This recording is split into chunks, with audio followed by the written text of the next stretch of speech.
oh God. And the problem is that we don't, amen, nullify what God is doing by, amen, causing friction and confusion because everybody wants to be the top dog. The Lord is saying, do it your way and watch me bless it because you put forth the effort of being blessed. Watch this. The Lord is saying, I need you to want and have a desire for the same spirit, the same joy, the same peace of mind that you have. You want the same for your neighbor. God says, I need you to love your neighbor as yourself. That didn't mean the person that lives right next door to you. Your neighbor is humanity. He said, love humanity as yourself. You are to love all mankind, respect all mankind, and treat all mankind, amen, with the common courtesy that you want for yourself. And the Lord is saying, then and only then will I be able to move in the sphere of your influence. The Lord is saying that now they were saved. So it's ironic to hear that they had to go and sit in a room. Because a lot of us, amen, as we do week from week, amen, week to week, we come together and we sit in a room.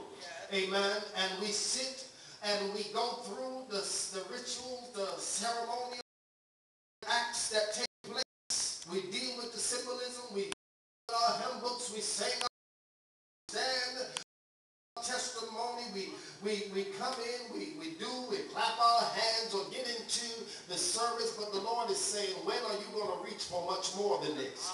God is saying, going through the rituals is good, but I need you to seek me.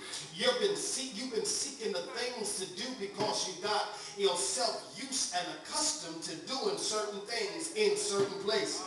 Hello, somebody. You know what you do at work, you don't do at church. You know what you do at home, you don't do at work. You know what you do at home, and it goes on and on. It's always different things that you do in different environments. So you learn how to be a creature of habit and take on the habitual acts and do things that you know you're supposed to be doing. But the Lord is saying, I don't need you to just do things that you know to do. I need you to seek a closer relationship with me. You need to start saying, Lord, I desire you more. Lord, I want to know you more. God, show me your glory. Show me your face. God, show me what you want for my life. God is saying, I want to give you an upper room experience, but you cannot have an upper room experience if you're too busy worrying about, amen, who got something to say about what you got on. You can't have an upper room experience if you're worrying about who's looking at what you're driving, or who's looking at who you came with, or who's looking at who you leave with. You got to understand this thing.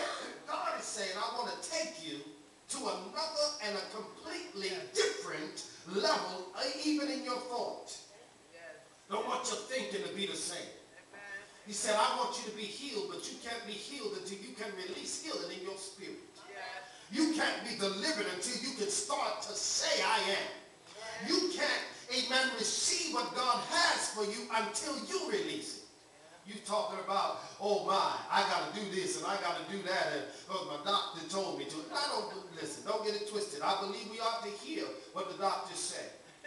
But Peter preached a sermon on this day.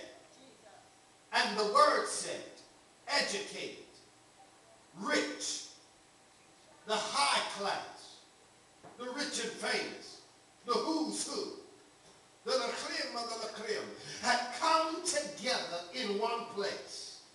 My God. At one time. Listen to this. Pentecost represents the season of harvest, when everyone came that they might be a blessing. So they came not just to pay homage, but they came to pay their tithe. And when they were tied on what they were blessed with, some gave more than others, simply because they had more to give. And when they came at this place, watch this, everybody that would attend would be blessed. Because the rich would give up their resources, and even the poor could eat that day, simply if they didn't even have a dime in their pocket. If